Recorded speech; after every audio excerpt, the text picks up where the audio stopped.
Hi everyone, I'm Audrey and this is It's Odd. If you're new here, welcome. If you're returning, welcome back. I'm really glad you're all here.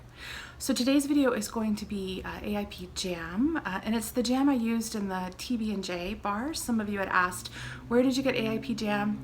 I didn't buy it, I made it. There are some jams on the market that you can get that are just fruit juice flavored, so it's just fruit juice. There's no like bad stuff in it for us, but I know that sometimes those are hard to get. And this jam is super easy to make.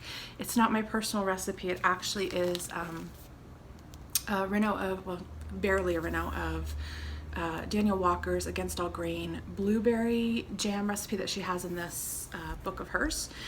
She's great, by the way. If you don't know Daniel Walker, she's got some really great recipes. They're not all AIP, but she really has healed her health with food in the same way that we're trying to do with ours.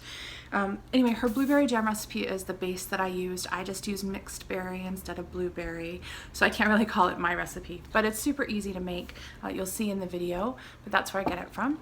So I hope that this will help you. We use this jam, like I said, in the TB&J bars for sure, but I just use it on biscuits, or the guys like it just fine, so they eat it on toast and things like that. So it's a great all-around jam.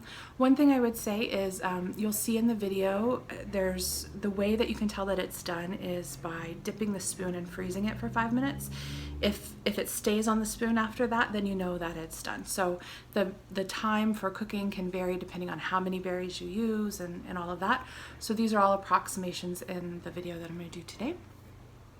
So I hope you try it. It also freezes super well. So often I'll make a big batch of it and then freeze it in smaller, like 1 cup jars. And then we just pull out a jar for the week that we want it. So yeah, that's it. So without much more chatter, let's get cooking.